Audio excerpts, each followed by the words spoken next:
Short script series. Idioms about success and achievement. Script 1. Ace the test. Characters, teacher and Maya. Teacher. Maya, great job on your math test.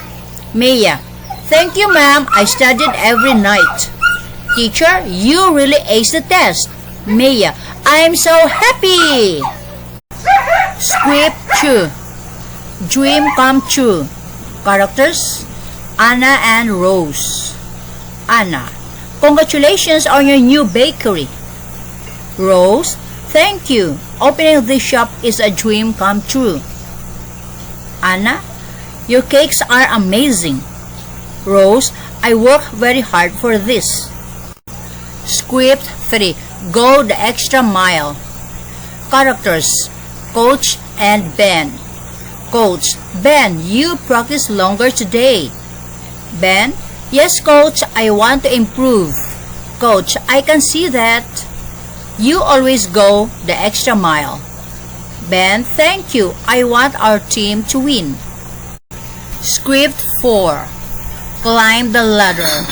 Characters, Carla and James. Carla, I heard you got promoted. James, yes, I'm now the team leader. Carla, wow, you really climbed the ladder. James, hard work helped me succeed. Script 5. Strike gold.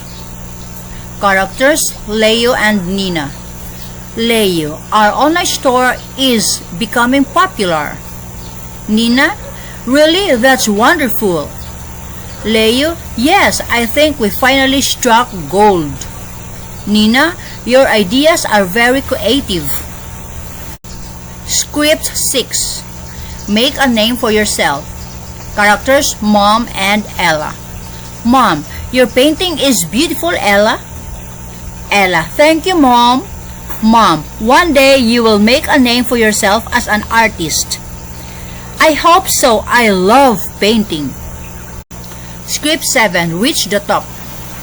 Characters, Reporter, Athlete. Reporter, how do you feel after winning the championship? Athlete, I feel proud and thankful. Reporter, you work hard to reach the top. Athlete, yes, practice and determination are important. Script 8. Hit the jackpot. Characters, Kim, Sarah. Kim, I received a scholarship today. Sarah, that's amazing. Kim, I feel like I hit the jackpot. Sarah, you deserve it because you studied hard.